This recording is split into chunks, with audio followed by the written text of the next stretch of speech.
रायवंती police कच्चे में ॾोहारियुनि ख़िलाफ़ ऑपरेशन करे 20 ॾींहं अॻु अगवा थी वियल पेशावर वासी ॿिनि सगन भाइरनि खे बाज़ियाब कराए वरितो।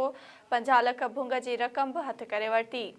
20 ॾींहं अॻु पेशावर जे अमान कोट वारे इलाइक़े मां 2 भाइर सालार ऐं मसूद पठाण सस्ती ट्रक वठण जी लालच में रावंतीअ जे कच्चे में पहुता। धाड़ेलनि मुग़विन जे वारिसनि सां 1 करोड़ रुपया भुंग जी रक़म तइ कई आहे। 50 लख भुंग जी रक़म खणी पहुतल मुज़म्मिल पठान खे रायवंती पुलिस कॉल ट्रेस करे पकड़े वरितो।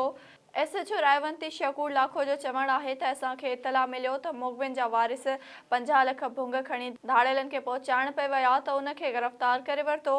धाड़ेलनि जे ठिकाणे ते अॼु कार्रवाई करे ॿिन्ही मुग़विन खे बाज़ियाब कराए वरितो आहे। अॼु असांजी वॾी कामयाबी थी आहे। मुग़वी बि सही सलामत बाज़ियाब कराया आहिनि ऐं 50 लख बि मालिकनि हवाले कया आहिनि। जॾहिं त मुग़विन जो चवणु आहे त असांखे सस्ती ट्रक वठण जे बहाने घुराए वियो। अॼु पुलिस रेड करे असांखे बाज़ियाब करायो आहे। ॾोहारी असांखे ज़ंजीरुनि में जकड़े रखंदा हुआ ऐं मानी बि न ॾींदा हुआ।